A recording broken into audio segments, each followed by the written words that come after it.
everybody? Welcome to the post-game show here on Purple Insider. Vikings beat the Indianapolis Colts. Matthew Coller along with Dane Mizutani late in the evening at US Bank Stadium. And Dane, I got to make in my opening statements this very clear. The Vikings are 6-2. And they now go to play two of the worst football teams that you will ever see at the professional level in Jacksonville and in Tennessee. And this game keeps the hope alive of this team making an argument for being a true contender in the NFC. And if you look around the NFC today, really only the Detroit Lions are the one team that you could say, okay, they're out ahead of everybody else, and they beat the Vikings by 2 points. And every other team has its warts and has its troubles. And maybe throughout the next hour or so, where we break down this game, we will talk about some warts and troubles that the Minnesota Vikings have. But at the end of the day, they are 6-2 and a legitimate contender still in the NFC and possibly in the race for a big trade or even little trades that could add to this team. Tonight keeps all of that stuff alive, and that is a very important place to begin. But what's weird about trying to break this game down, Dane, this was a whooping as long as I don't tell you anything about the turnovers.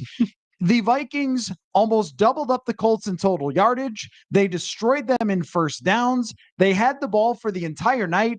On defense, the Colts could not move the ball against this Vikings defense. It was a tremendous bounce back game. They caused all sorts of problems for Joe Flacco. They did not give up anything in the running game to Jonathan Taylor, which had the potential to cause a lot of problems for this defense.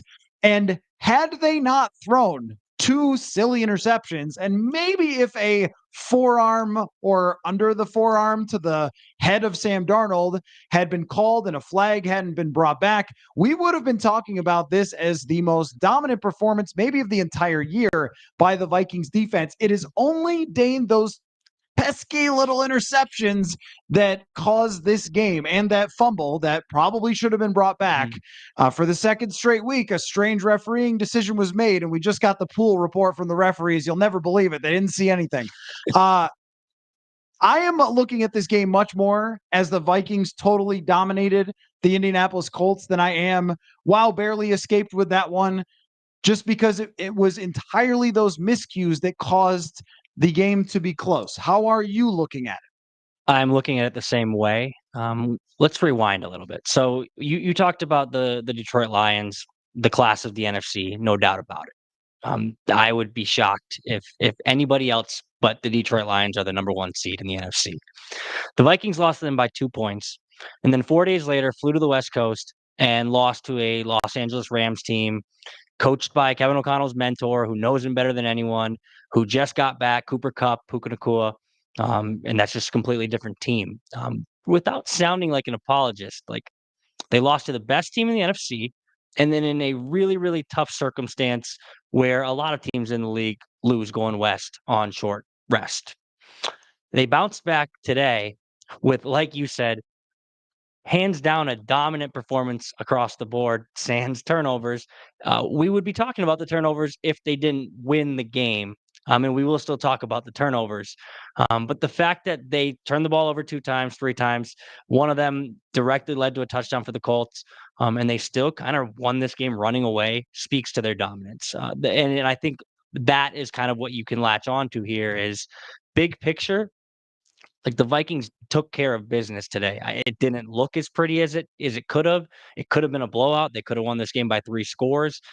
In the end, the Colts kick a field goal, but they win basically by 2 scores, and they win running away. The game was dominant. And look, if a couple of things break the other way, if you don't get a big drive late, then we would be sitting here thinking, okay, like where did it all go wrong this season?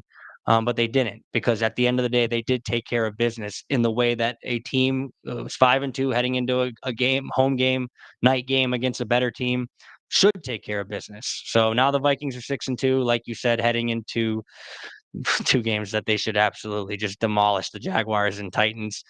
Every Sunday, I guess technically counts in the NFL, so you have to go play. But if they don't win these next 2 games, ugh. But you walk out of the stadium at 6-2, one of the best teams in the NFC still, um, and really sans a 5-day stretch here. You have been one of the best teams in the NFC all season, so they got to be feeling pretty good about themselves, minus a couple pretty big issues that we'll drill down on pretty much the Right. So rest of. I want to go through the things that we like first, and then the things that were frustrating about this game. As far as the thing that I liked the most, it was actually Kevin O'Connell's game plan Mhm. for the passing game. They came right out, they got the ball to Jordan Addison, which all week we said you shouldn't be posting anything on social media that looks like you're begging for targets, but also get him the ball. And Jordan Addison, hey, if you're going to put something out there on social media, you got to back it up. And he more than backed it up with a one-handed grab in the back of the end zone on a pretty unbelievable display of arm strength by Sam Mhm. Darnold as he was running away and still was able to put enough juice on that football. And Sam Darnold in this game was, when not turning the ball over, he was getting the ball out, I thought, quicker to his playmakers. He was accurate, very accurate at times, incredibly accurate on some throws. He got it to Justin Jefferson a ton in this game, including a throw down the sideline, which every week Darnold makes a throw or two that I go, I think that's his best throw of the year.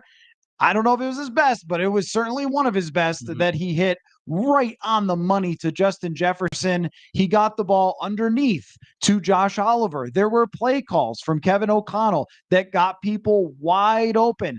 At the end of the game, they were able to use the running game and pound Aaron Jones. Cam Akers, what a game. I mean, if you're giving out, I don't know if O'Connell, who he gave the game balls out to, but I think Cam Akers is very deserving of Mhm. one. He came in toward the end of the game, slammed forward, ate some time off of the clock. And I also felt like Sam Darnold did a good job of dealing with a lot of the pressure. He did take a couple of sacks. He did have the strip sack, which again, you're going to be hard pressed to convince me that that wasn't him getting hit in the head. But that's what, 3 times this year that he's been face masked or hit in the head, and there's been no calls. Mhm. Which I remember there was some stat about Cam Newton years ago. I guess Sam Darnold is Cam Newton now, with the fact that they cannot get a 15-yard penalty. As Preston points out, they ran 71 plays. That is a huge win for the Vikings. Mhm. Over 400 yards when they were on the field and not turning it over. They were as efficient and excellent against a team that has talent on the defensive side. You certainly saw it from Grover Stewart, who's a great player, from DeForest Buckner. But the Vikings knew that the Colts could not cover their wide receivers, and they used them and they pushed the ball to them. They made sure that Hockenson got the ball. They spread it around a little bit. There was one nice play by Brandon Powell, Mhm. and that was more of what we were sold on with why Sam Darnold would be good in this offense, is that he can just play point guard. He can distribute the ball around. And I thought there was more point guarding today from Sam Darnold than he's done in quite a while, save for a couple of interceptions on balls he definitely should not have thrown. So we kind of have to go back and forth, because 90% of Sam Darnold's plays were getting the ball out, getting it to receivers, moving it around from Addison to Jefferson to Hockenson to Oliver. And the offense was as consistent and on the field. At one point, they were up 23-9 on first downs. I don't know what they finished, but they just crushed the Colts by staying on the field, wearing them down, and eventually it results in them scoring enough points to win the game. That to me is the A1 or maybe 1A, 1B story, offense and defense, that for the most part, O'Connell's changes to the offense. They had no delay of games. They had no false starts. They did waste one penalty. But aside from that, I thought it was an overall well called, well executed game that should have resulted in more points than it did. And if you do that all the time, you're probably going to have some pretty good results. Yeah, and I think when you kind of just break down drive by drive, just look at the first drive of the game. We talked all week about what was his dialed down offense going to look like. That's the term Justin Jefferson used this week to talk about the offense. Kevin O'Connell dialed it down for us. Basically means simplified. Basically means not all the play calls have to be a million words long with a can in the middle and speeding up Sam Darnold the line. I think they really did simplify it, and you saw that on the first drive of the game. It was quick throws, a quick throw to Addison here, getting Hawkinson involved, Josh Oliver underneath, um, all of that. And this goes back to what we've basically been talking about all show so far is it looked great playing point guard, and one throw from that possession resulted in a turnover, no points. But if you just break down each drive, like for the most part, it was exactly what they said they were going to do this week, which was get the ball in the hand of their playmakers, and kind of let the players decide the outcome. I think a lot of times in O'Connell's offense, he does pride himself, and he should, because the way he schemes up people is very, very impressive. But I think he does pride himself on, look at this play I can put together. Look how open Justin Jefferson is 25 yards down the field. And I think what we saw today for at least prolonged stretches is that Justin Jefferson's really good. He can win it in close quarters. He doesn't always have to be that 25-yard dagger down the field. Same with Jordan Addison. Hawkinson back in the offense allows you to kind of play with that fast break style that he talked about this week. Josh Oliver, Brandon Powell, you mentioned all those guys. Like the offense did look exactly like they said it was going to look. And to your point earlier, it feels repeatable. Like it feels like they could just keep doing this. And it doesn't mean don't push the ball downfield. They had a 41-yard pass up the sideline on Jefferson. Three times on one drive, it was like a 22-yard pickup over the middle. Those standard dagger crosser routes that O'Connell loves to call. You can do both. But getting Sam Darnold into a rhythm is important. Getting all the playmakers the ball and touches early is important. And I think you saw that today out of the Vikings, which is a good sign moving forward. You have to take care of business the next 2 weeks, but then the schedule gets hard. And you want to kind of be coming into your own at that point, with this slightly new look, revamped version of an already very, very good offense. And I should throw in there in terms of things that went right for them. TJ Hawkinson caught everything that was thrown his way. He looked good. He looked explosive running his routes. He looked like he knew where he was supposed to go and was reading defenses. And he said that after the game, he told me that Indianapolis played a lot of zones that he had to read and get an understanding of, and then find his spots. And he did that really well. And also, Cam Robinson, it's difficult to evaluate an offensive lineman right after a game, especially when I didn't feel like the offensive line had a great night overall.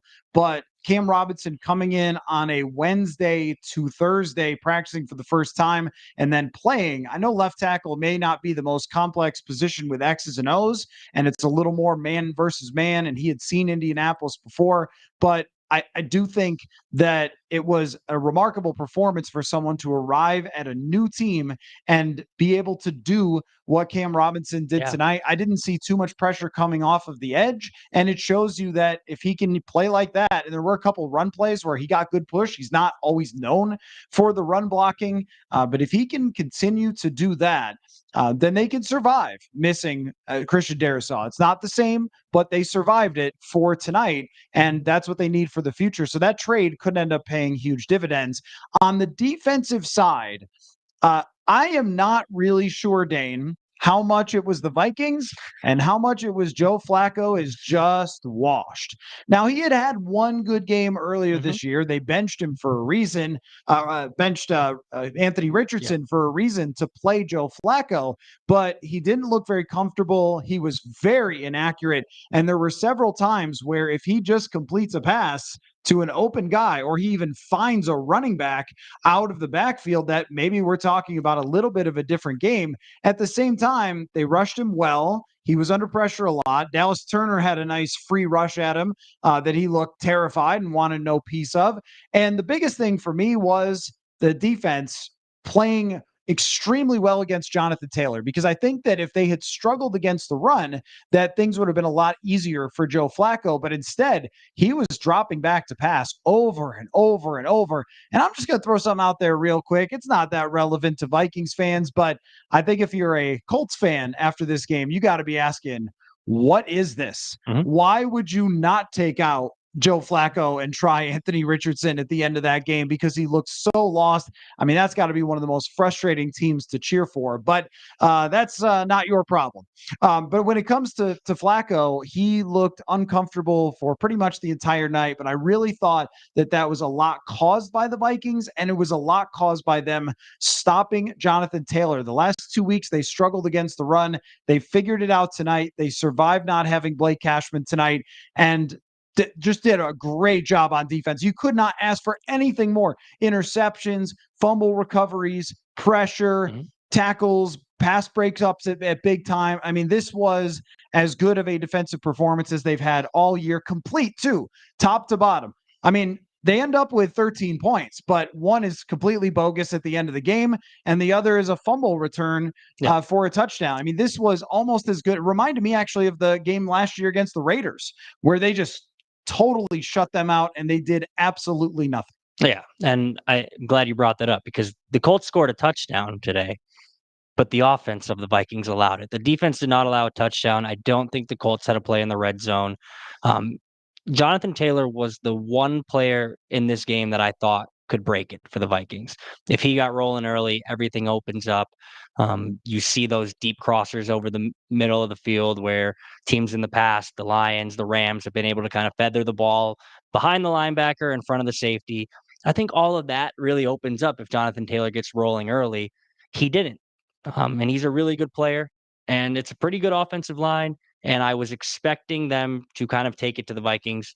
Um, the defensive line gets a ton of credit. The front seven gets a ton of credit for stopping that part of the game for the Colts that I thought could have opened everything else up for them.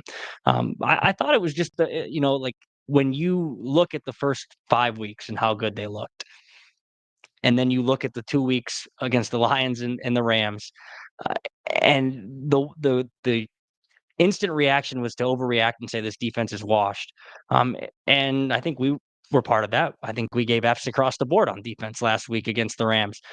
But it is important to know, like this defense, I think it's clear today, it's going to be able to do whatever they want against teams that are far inferior to them. And look, that might not seem like much. It might seem like, well, obviously a good team should be able to beat a bad team. But we've seen this in the past where bad quarterbacks come in and just slice and dice the Vikings into oblivion. Mike White threw for like 400 yards against them. That is not possible with this defense now. Like if you play a Jared Goff and a really good offensive line and a really good group of skill players for the Lions, I think they could probably find a way to make it work. If you play a guy like Stafford, who at any given moment can be the best quarterback in the league that week, I think they can figure out ways to make it work. But this defense has enough playmakers across the board. Brian Flores has enough scheme and different ways to attack an offense that if it's a team like the Colts that doesn't really have a lot going for them, or if you can take one thing away, this defense showed today that it can be a dominant force again. And I think that was probably a refreshing thing, certainly for Vikings fans, but probably for themselves too, to know like, okay, it can still look like this. Because I think at times, standing in that locker room at SoFi Stadium last week, if you just kind of looked on the faces, I think they were exacerbated enough to be like, are we going to be able to fix this? Shaq Griffin said it's a copycat league. People are going to keep doing this until we can stop it.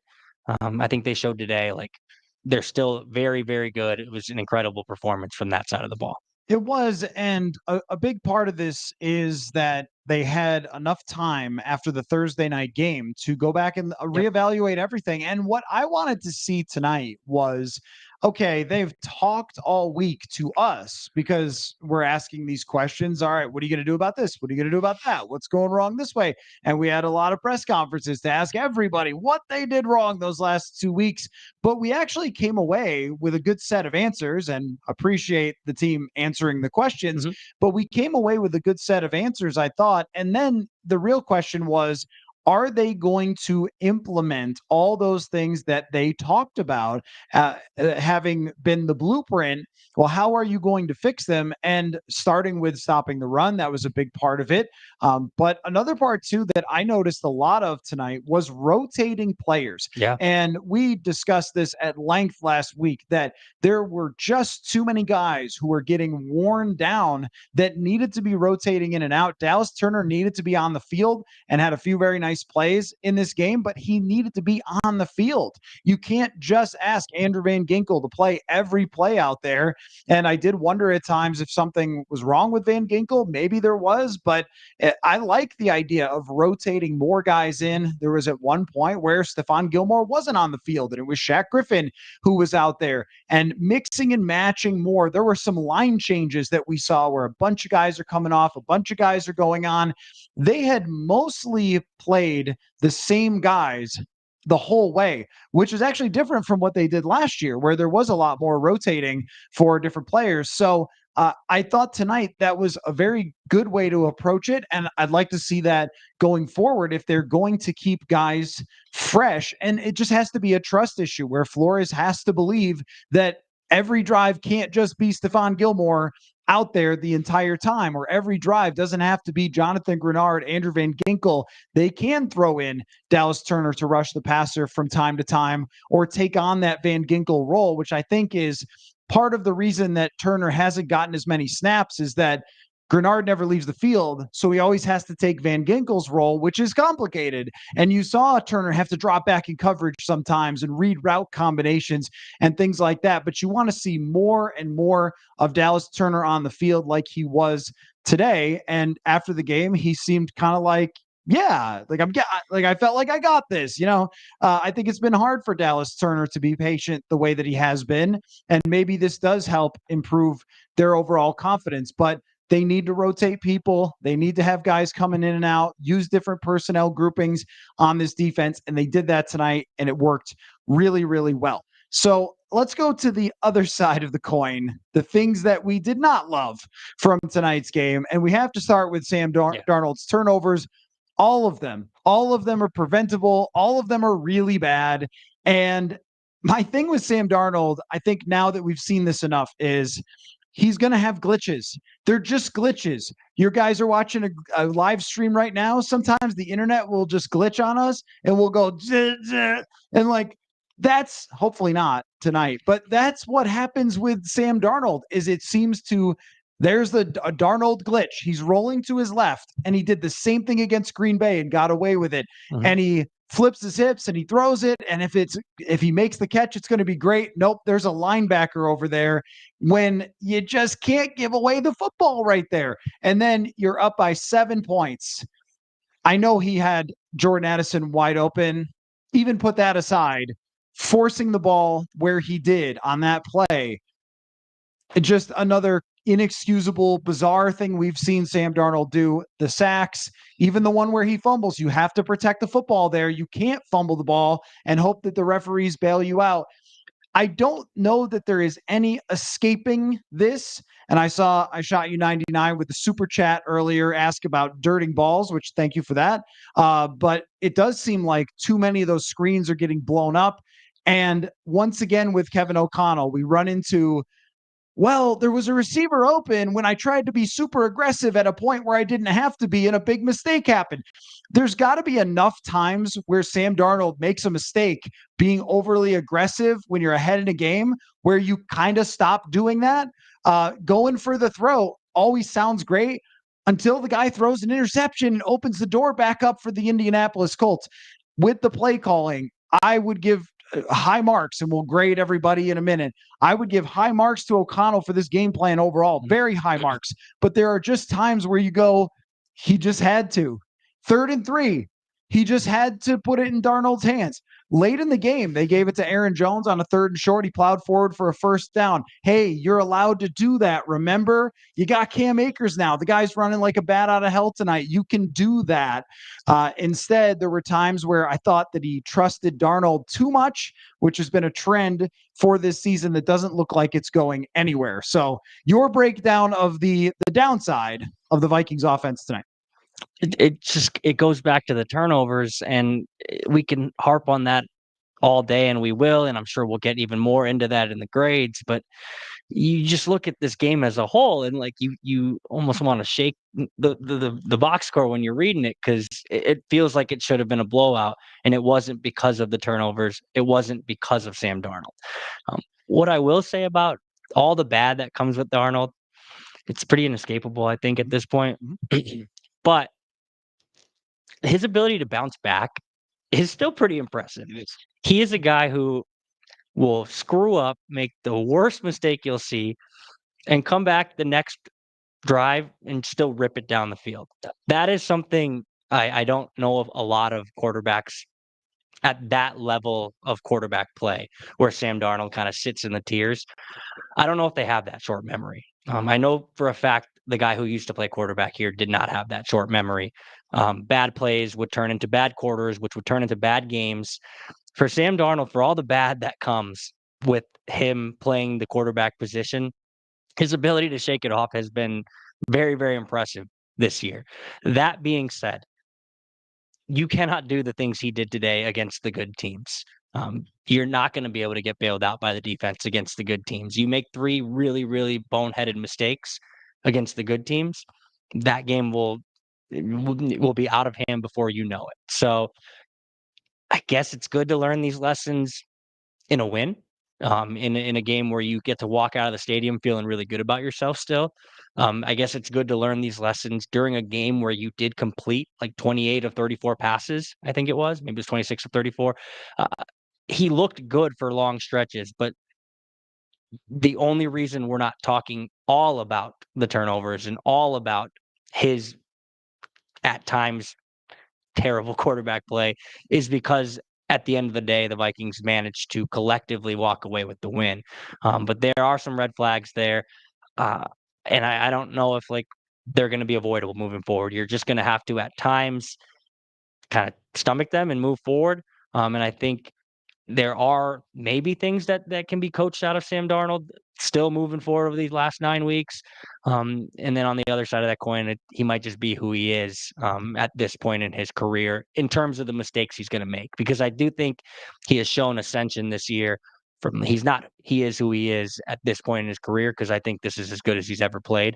But he is who he is as far as some of the plays that you're just going to have to stomach with him playing. That's kind of what I think so too, is that Sam Darnold will just have unexplainable moments that there's no way you can coach around entirely. I just think that there are times where Kevin O'Connell could sort of sense the, should I really take this risk with Sam Darnold of trying to take a deep shot here to end the game when my defense is completely dominating? Mhm. And if we just continue on the same path, that was my thing, is that it felt like they deviated from the path to try to take a deep shot when he threw one of the interceptions. The 3rd and 3 pick is entirely on Sam Darnold. That's not coaching at all. Although just once run on 3rd down and short and get it. I mean, you're allowed to do that. You have the running back to do that. Aaron Jones seems to always get positive yardage.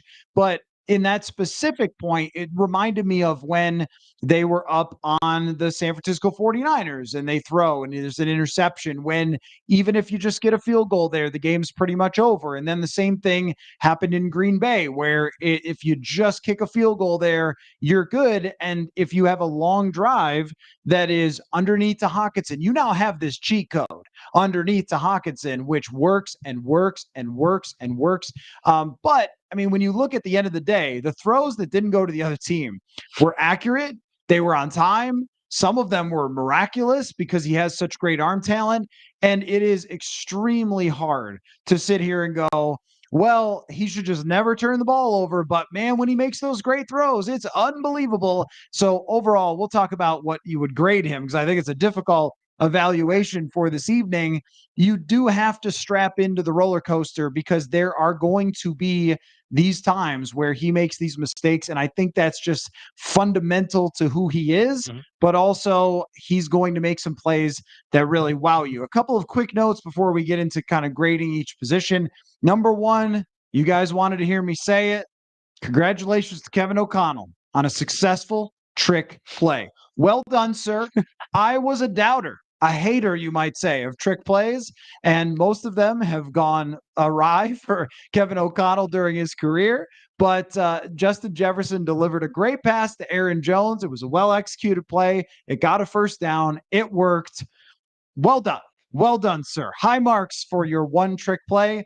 Don't do it again. And Will Reichert seemed to get injured or had been injured coming into the game. There was something with his thigh. I'm not sure what happened, how he got hurt, but it clearly impacted a few of his kicks, and it appeared to need to kind of be a gutty performance from him to grind through that. But that is 100% something to watch into the future. We knew something had to be wrong if Will Reichard was actually missing kicks. So we'll see what happens as far as his health going forward. So we just talked a lot about Sam Darnold. We'll begin going through each position and coaching with our A through F grades. What do you think Sam Darnold deserves as an overall grade, Dane? This one is tough because there's like two Sam Darnolds that exist in this one prism. It's like Jekyll and Hyde of Sam Darnold. But if you have to like weight those two against each other and come up with just one grade, like I still think he chalks in it at a B. Like he was really good when he was really good tonight. He was just really bad also at times. But why I would land at a B is because of what I just said, where like all his errors aside, like when the Vikings needed him to be good, he was. Look, should they have been down by more coming out of the locker room at halftime? Perhaps. They didn't play good on offense. They were dominant on defense. So like there was a world in which you're trailing by more than a touchdown coming out of the locker room at halftime. But you weren't. You've just down one. You weren't down 5 touchdowns like they were the last time the Vikings and the Colts played here. You weren't down 33-0. You were down 7-0, and all you needed coming out of the locker room was a touchdown. They immediately get that. So they score, they force a punt, and they score again. And on those 2 scoring drives that flipped the game on its head, Sam Darnold was really, really good. I could pick a bunch of plays from those 2 drives in particular, whether it's the arm strength throw back of the corner, falling away to Jordan Addison for the touchdown, the dime he drops to Justin Jefferson on the right sideline. The throw to Naylor, even for the second touchdown, he hangs in, he gets walloped at the end there, and he celebrates from his back because he really had to hang in to make that throw. Like all those things matter. The last throw of the game for him. If it didn't work out, I'm sure you would have said run the ball. But they go play action, and he drops a perfect little arc pass over to Josh Oliver for the dagger, and that's the game. Like when he needed to be good, he was. But the only reason this game was close was because of him too. So that brings him down. Look, if he didn't turn the ball over, A plus might be his best game of the year. He did. He turned the ball over twice with his arm by just throwing it to the other team, and he gave the other team 7 points. You can kind of miss me with that turnover, I guess, because I think if you throw the flag at the time, you probably shouldn't pick it up. The pool report after the game said the referee said we were looking for a face mask. We did not see a face mask, so we picked up the. Like, apparently, if you don't grab a guy's face mask, you can just punch him in the head. News to me. But overall, Sam Darnold, like for all he was today, for all the warts that he showed, they don't win the game without him. So he gets a B from me. Technically, it was a WWE move where he used the inside of his forearm to club. It was more of a clubbing, really, of Sam Darnold's head than it was a face mask. But, hey, they're getting closer each week. So when a guy brings a chainsaw on the field and cuts his head off his body, maybe that flag will count. I thought with Sam Darnold that if you gave me just don't include the turnovers, it is an A plus. This guy played great. The play action at the end, I actually didn't dislike that, not because it worked, but just because it's a safe play. It's a little rollout, and you're dumping it off to somebody sneaking underneath. Close to the 2-minute warning too, so you don't lose clock. Yeah, and they had been running so well that you knew they were going to sell out to try to stop the run. That was a good play. He executed a lot of stuff. He got the ball to Jefferson. He got the ball to Addison. Nobody's going to Instagram nothing after this game because they all got the football from Sam Darnold. But if you're doing an overall grade, it's kind of like my tests in high school. The couple of answers that were wrong were very wrong. And so it is going to bring down your grade. I don't know that you could do worse than a B, because if they make the 2 field goals that they had, it would have been a different game. Who would have known the kicker was hurt? So that's another part of it too. The turnovers do happen. The sacks, though, they get in position with those couple of Cam Akers big runs, and then they blow a screen pass, which is funny because you look at Darnold's incompletions, a couple of them are just bad screens and then interceptions, and those are his only incompletions. It's the hardest grade we've had to give this year, but I think if you can land somewhere in the middle and probably a B. I can't go B plus because he almost gave the game away with the interception late, but B minus maybe is deserved here. But once again, Darnold walks out with a pretty tremendous stat line overall, and the man is completing passes. This is why completion percentage is really a coaching stat and a weapons stat a lot of times for quarterbacks these days, because Darnold had a 59% completion percentage coming into this year. And he's way up there in the 70s despite pushing the ball down the field. So a really roller coaster game from him, but good enough to win and good enough to be 6-2 with Sam Darnold as your quarterback. Now, when we go, one more thing, he's got to get the reverse pivot spin away out of his game. Like maybe you can't coach that out of him. Maybe that's just so ingrained into who he is right now. But taking a 4 or 5 yard sack and turning it into a 13-yard sack, because you have been so prone to just reversing out of, like, enough. We don't need to do that anymore. Continue. Yeah, that's something that I don't think you can change. It's probably no. Yeah. I don't think you can change when he gets a little bit, I'm going to make a great play, that he's going to do something wild, or that he will try to keep with one read and push it into that read, or sometimes take a sack, sometimes get intercepted. I think it's just a thing that's going to happen on a weekly basis, and he needs to be good enough on the other side to make up for it, as he was tonight. As far as running backs go, I want to give a B plus to the running backs. I just can't say enough how good Cam Akers was tonight.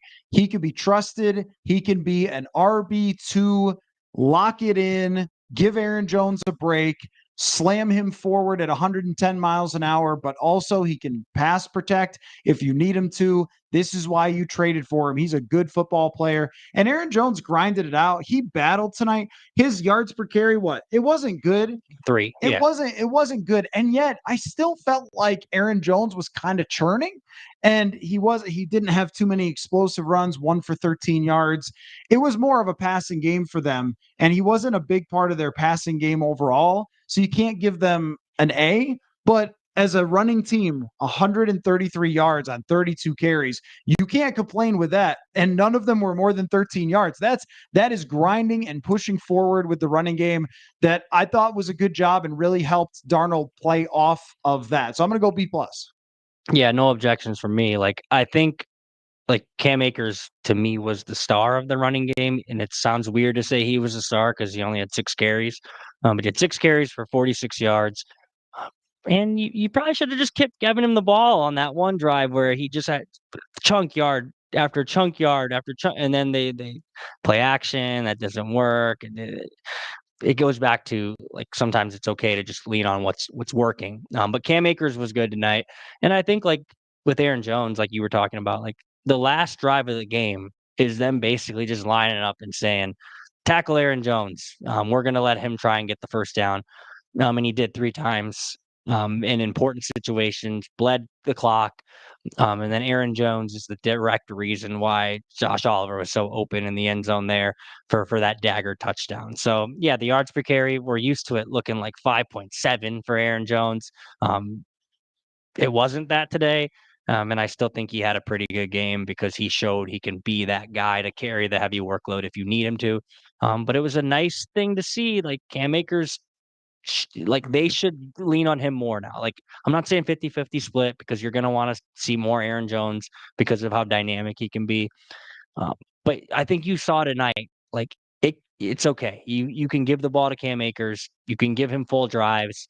You can keep Aaron Jones's touches down. Another 24 touches from him tonight. We need to get those down because they're going to need Aaron Jones moving forward. But overall, the running backs were good. I think that part of my grade is that the bigger picture is you could use Cam Akers more. Yep. And that coming out of the game with that information is valuable.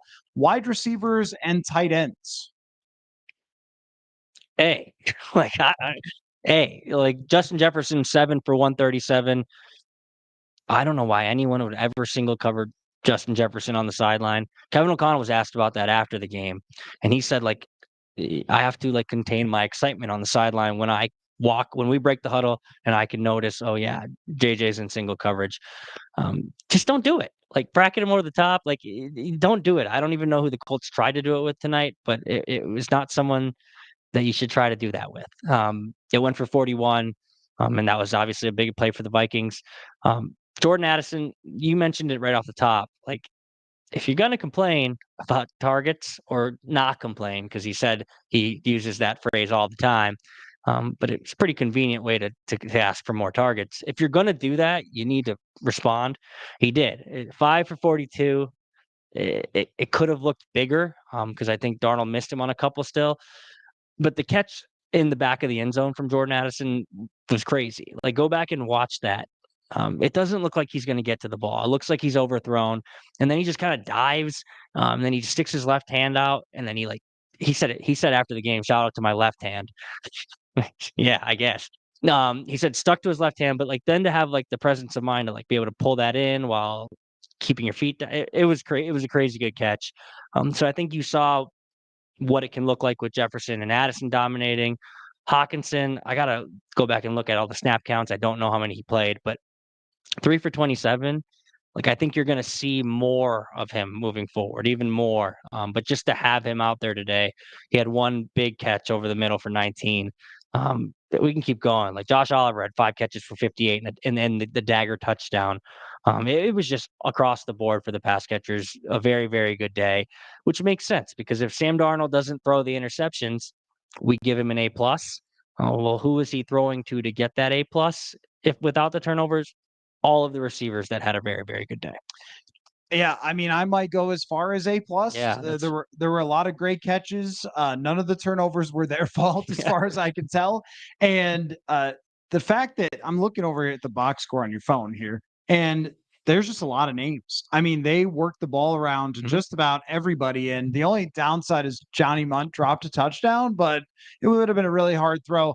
Getting Josh Oliver involved, that's a sign of we just have too many people for you to mhm, handle. So this man is the guy that you have to leave wide open because they're doing that level stuff where they're sending guys deep and they're just leaving that underneath ball there for Josh Oliver to make plays. And Jordan Addison's catch, it's going to get overshadowed by about 4 other catches this week that were one-handers, but that belongs on the highlight reel. mhm, And if you're going to go to Instagram and you're going to put something out there saying, hey, I got to get the ball more, or at least insinuating that with your Instagram. You got to make a catch like that to back it up. And he absolutely did that tonight. There were more opportunities for him to make some catches. That's always going to be the case during a game that other receivers will be open at times, and the quarterback's not always going to see him. That's life playing football. But when the ball went his way, did a great job. And I think it was about half the snaps that Hawkinson played. So he can still ramp up. He can mhm, still be more open. And when you dream it all up and you say to yourself, how can we make Sam Darnold, this quarterback that at one point was a really struggling young player, and take him and make him into the best version of himself? The easiest way to do that is put a lot of people around him that can make plays. It felt like that tonight. It felt like there were just too many Vikings weapons for the Indianapolis Colts to be able to handle. So A, for sure. Offensive line, I'm going to give a C. Do I want to go minus? I did feel like the pocket was collapsing a lot. A C minus alone for just Garrett Bradbury on the play that was the strip. I don't know that I've ever seen someone collapse that quickly that wasn't us. I mean, trying to go up against a NFL defensive tackle, that was a throwback to Garrett Bradbury rookie year, where it just felt like every time he faced Akeem Hicks or Kenny Clark, he got steamrolled. Grover Stewart's a great player. So is DeForest Buckner. That's what's going to happen to this Vikings team when they face guys like that. That wasn't so good. I didn't think that they were consistently dominating in terms of the run game, but they did enough. C minus because they did enough. They survived playing a left tackle who just got here, and they were able to give Darnold enough time to complete a lot of passes. So maybe they deserve even a little more credit than that. It's just that the one big mistake was so bad that it cost you a touchdown. And we can complain about the refs all day, but the reason he got strip sacked was because the center got run flat over. And I did feel like Darnold was under pressure. There was a huge sack when they had started getting rolling, and they could have brought the game to an end at that point. And that was it was a quick sack. And that seems to be happening a lot. So I'll amend because they got the job done at the end with the running game. I will amend to a C for the offensive line. I think it's going to have to be a little better than a C going forward on a week in and week out basis, but luckily for them, it's a couple of teams that don't rush the passer too well in the next few weeks. Yeah, C's fine. I think the Garrett Bradbury play will be shown on highlight clips. I would be curious like how the offensive line this week watches film. Like they won, so like you can laugh about it, I guess. But like do like the other offensive linemen clown him for that play? Like when they're going back and watching it happen? Like I'm very curious. Like what is like the push pull of that relationship? Because the low light of low lights. I mean, you're right. We could have gotten beat in the same amount of time that Garrett Bradbury got beat on that specific play. But even they gave up 4 sacks. Some of those, like, I don't know, like Darnold feels like he contributes to some of the sacks. So I'd have to go back and watch like every sack and see how it actually broke down. It does feel like he works himself into sacks sometimes. Um, Ed Ingram didn't egregiously stand out tonight, so like maybe that's good. But I got to imagine he probably didn't grade out very well. He never does. Um, the only reason I mean, I'm not going above a C, but I think it is worth noting and crediting like Cam Robinson coming in on like 72 hours notice and playing. He's played 90 games in the NFL, so like I was going to be pretty surprised if he didn't play tonight. And at the end of the day, like I know there's scheme up front and you got to know like the plays. But oftentimes as a left tackle, you're on an island and it's just you could block the good guy in front of you. And he can do that. And he, again, we'll watch it back. He didn't have any egregious errors. He had a holding penalty that I don't know if it was or wasn't. And I think a stunt got him at the end, but he got a little piece of the guy. So C's fine with me. They're going to need to be better moving forward though. And I think there is like more meat on the bone to be better. Like Cam Robinson, I think more time in this offense is gonna improve. I think Dalton Riser's time is coming, but maybe it's not. I thought it was this week. I don't, like maybe they're just gonna keep riding at Ingram.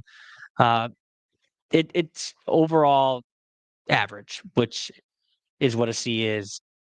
So I think you got it right. Okay, so defensive line.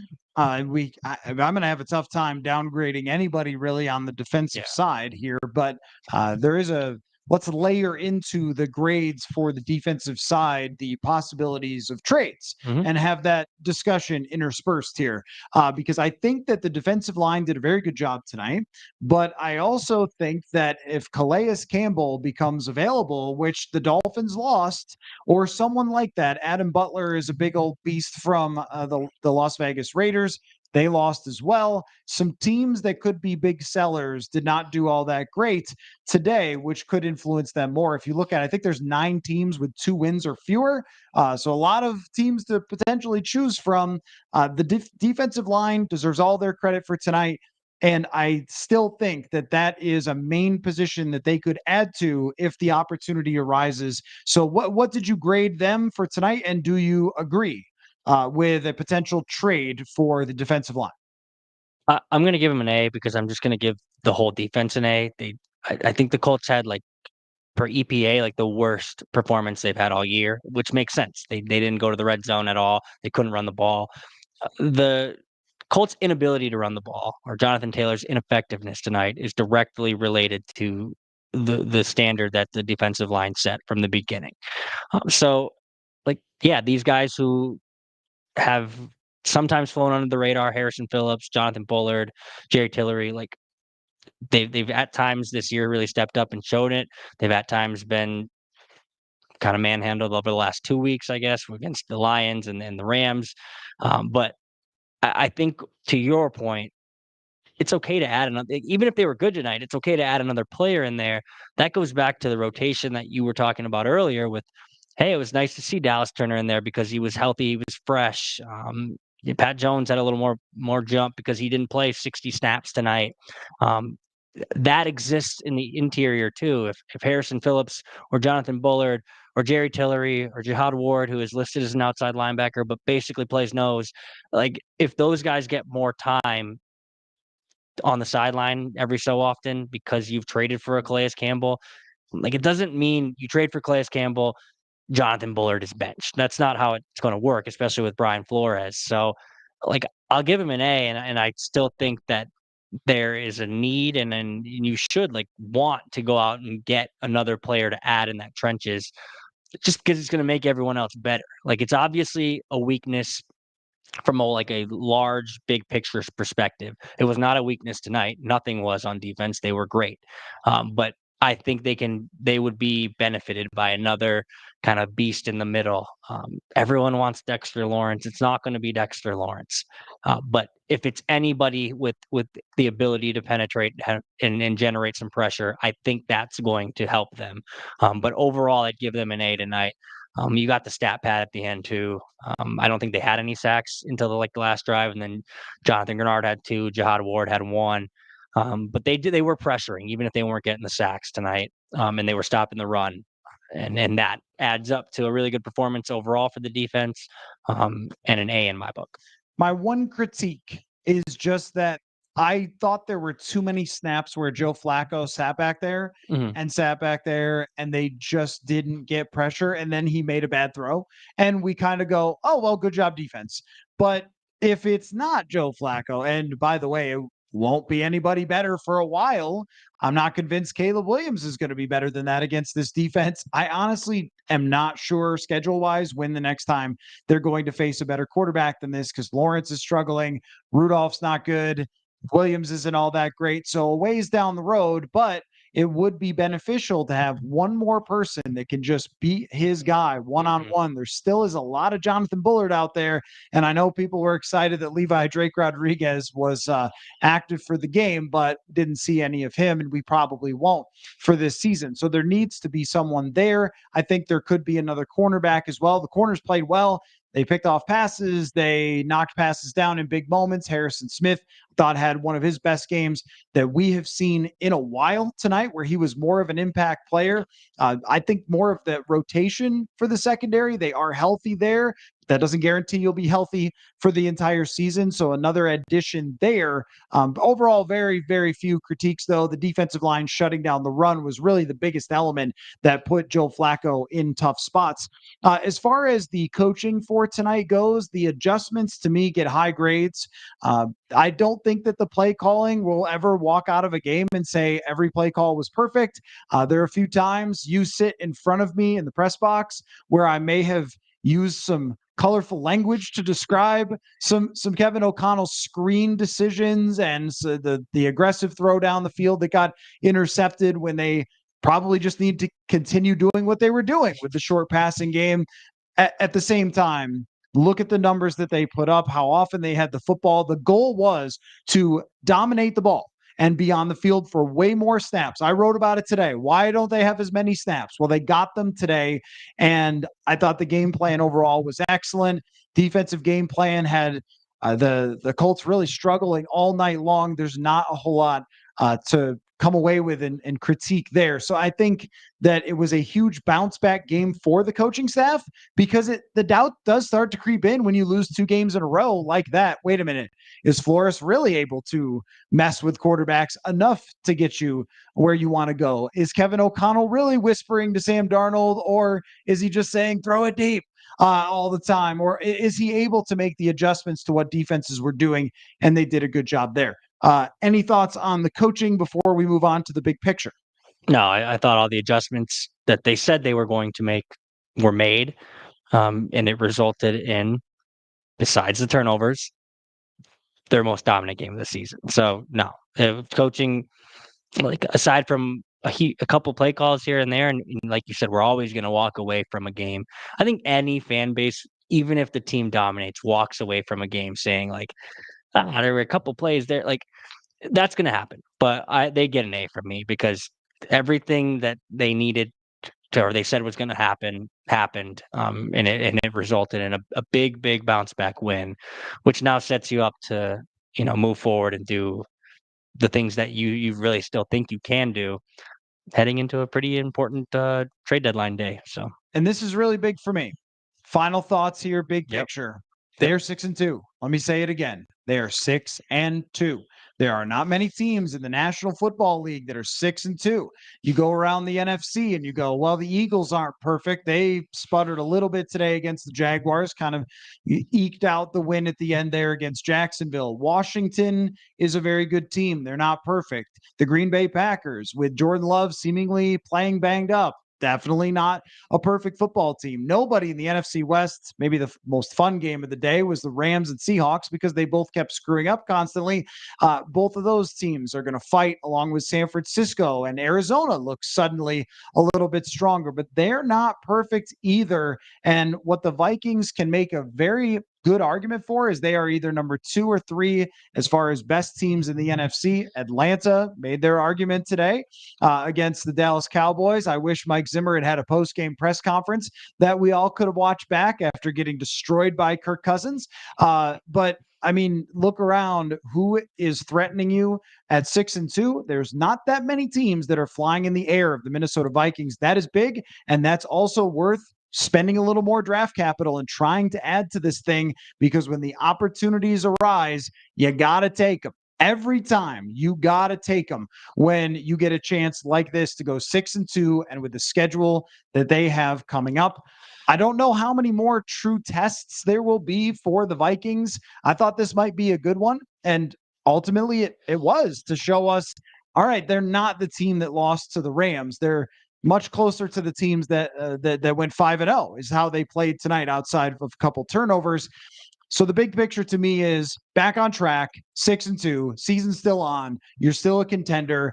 And as long as you take care of business the next 2 weeks, you could be sitting at 8-2 heading down the stretch. That's the position that this win put themselves in. The other side of this, I don't even want to think about. It would have been bad. It would have been very ugly. Had they blown this one and they had given this away and fallen to 5-3, it would have been really, really ugly here in the chat tonight, and for Vikings fans. But instead, it turns out to be an overall promising win for the future. And I think if you're Kwesi Adofo-Mensah, you got to work the phones as much as you can now, and you have to take a shot at it, because if there's only one team that you feel is significantly better than you, and you lost to them by 2 points, you're not that far. You're not that far. No, and that's the thing. Like, that's why this game was so big. Like, the trade deadline's in 2 days. But you had also just lost 2 games in a row. Like, doubt does creep in. I know, like, it's coach speak, and the players are going to say, like, we still believe. Like, doubt creeps in when you lose 2 games in 4 days. So to come out today and, like, aside from the turnovers, dominate and show like you are the team, you're more the team that was 5-0 and lost to Detroit in the final seconds, than the team that got bounced 4 days later and lost to the Rams. You're more the former.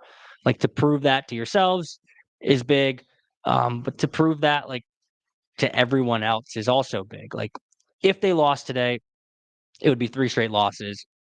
It would be a firestorm here, and I think that would change what the Vikings should do on Tuesday at the trade deadline.